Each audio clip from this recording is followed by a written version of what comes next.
সবাইকে আসসালামু আলাইকুম। সুপ্রিয় শিক্ষার্থী বন্ধুরা, কেমন আছো তোমরা সবাই? আশা করছি আল্লাহর রহমতে সবাই সুস্থ এবং ভালো আছো। তো আজকের গণিত ক্লাসে সবাইকে স্বাগতম জানাচ্ছি। আজকে আমরা তোমাদের গণিত বইয়ের ত্রিকোণমিতি অধ্যায় 10-এর কিছু সমস্যা নিয়ে আলোচনা করব। তো গত ক্লাসেও তোমাদের কয়েকটি সমস্যা নিয়ে আলোচনা করা হয়েছে। আজকে সমস্যা 19 নাম্বার নিয়ে আমরা আলোচনা করব। 19 নম্বর সমস্যাটা একটা সৃজনশীল সমস্যা। তো চলো দেখা যাক সমস্যাটা আসলে কিরকম।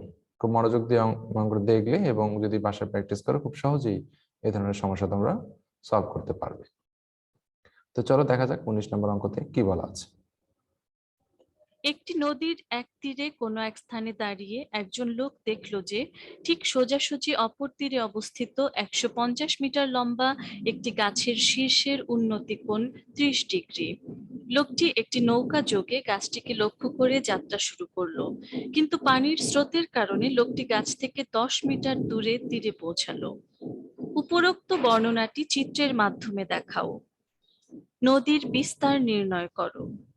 লোকটির যাত্রাস্থান থেকে গন্তব্যস্থানের দূরত্ব নির্ণয় করো। ওকে, দেখতেই পাচ্ছ একটা নদীর তীরে একটা লোক দাঁড়িয়ে ছিল, আর অপর তীরে 150 মিটার লম্বা একটা গাছ আছে, তার উন্নতি কোণ 30 ডিগ্রি। এবার লোকটা নৌকা যোগে আমরা এই নদীটা পার হবে। তো যেহেতু নৌকা মানে নদীতে স্রোত ছিল, তাই নৌকাটা স্রোতের কারণে 10 মিটার দূরে যে গাছের গোড়া থেকে 10 মিটার দূরে যে তীরে পৌঁছালো। তো এই যে এই ঘটনাটা যদি আমরা চিত্রের মাধ্যমে কল্পনা করি তাহলে কিরকম দেখাবে, চলো দেখি। দেখো এখানে একটা লোক দাঁড়িয়ে আছে, 150 মিটার লম্বা একটা গাছ, নদীতে কিন্তু স্রোত আছে, দেখছো এই যে কচুরিপানা ভেসে আসতেছে। তো এখন এই নৌকা যোগে যদি আমরা এখানে পার হইতে যাই তাহলে নৌকা যোগে পার হইতে গেলে এই গোড়া থেকে আসলে 10 মিটার দূরে এখানে এসে পৌঁছাবে।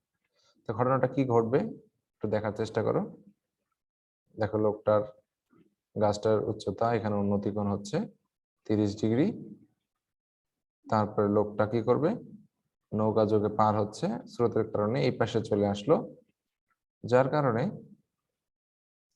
গাছের গোড়া থেকে সে 10 মিটার দূরে পৌঁছালো। এইটা হচ্ছে আমাদের নদীর বিস্তার, এটা হচ্ছে গাছের দৈর্ঘ্য, আর এটা হচ্ছে গন্তব্যস্থানের দূরত্ব। এখানে গন্তব্যস্থান আর এখান থেকে যাত্রা শুরু করেছিল, এই গন্তব্যস্থান দূরত্ব বের করছে। তো প্রথমে ক নম্বর চিত্র বলা আছে যে এই চিত্রটা দেখাও, তারপরে বলা আছে নদীর বিস্তার নির্ণয় করো, আর গ নম্বরে বলা ছিল গন্তব্যস্থানের দূরত্ব নির্ণয় করো। তো প্রথমে চিত্রের মাধ্যমে যদি দেখাইতে চাই, এই চিত্রটা যদি খাতায় নিয়ে আসি, চিত্রটা ঠিক এরকম হবে। তো ক নম্বর ধরি নদীর বিস্তার বিসি, এটাকে যদি এবিসি নাম দাও, এক্স মিটার।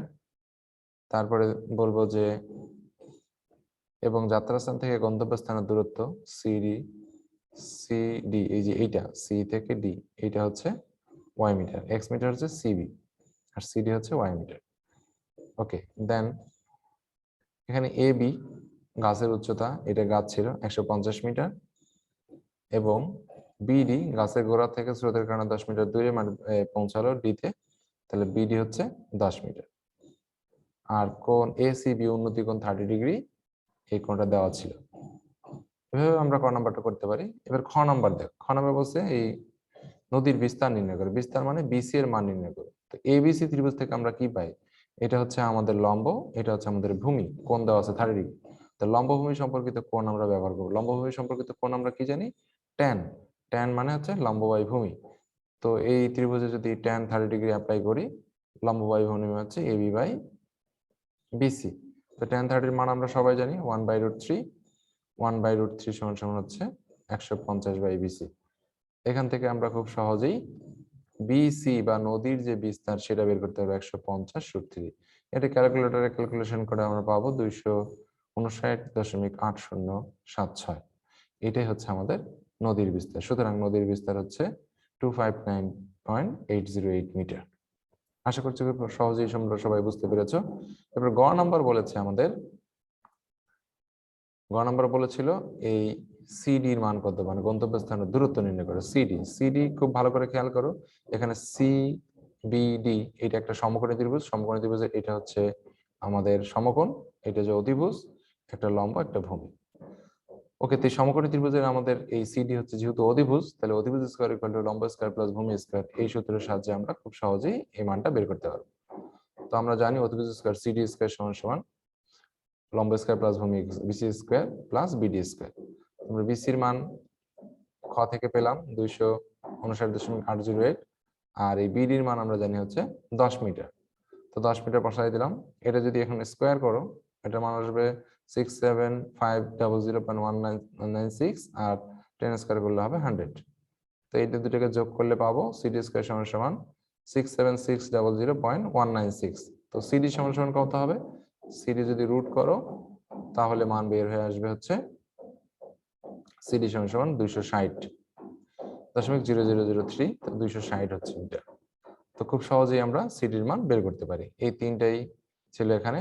আশা করছি তোমরা বুঝতে পেরেছো। তো যদি কোনো সমস্যা থাকে এখানে তাহলে আমাকে আবার নক করে জানাতে পারো। তো আজকে এই পর্যন্তই ছিল।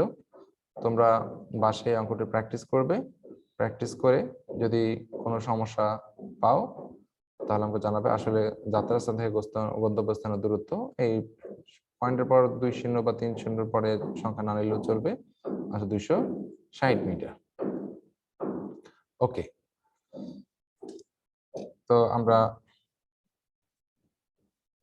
আজকের ক্লাসটি এখানে শেষ করব। ক্লাসটি দেখার জন্য সবাইকে ধন্যবাদ জানিয়ে আজকের ক্লাসটি আমরা এখানেই শেষ করছি। সবাইকে আল্লাহ হাফেজ।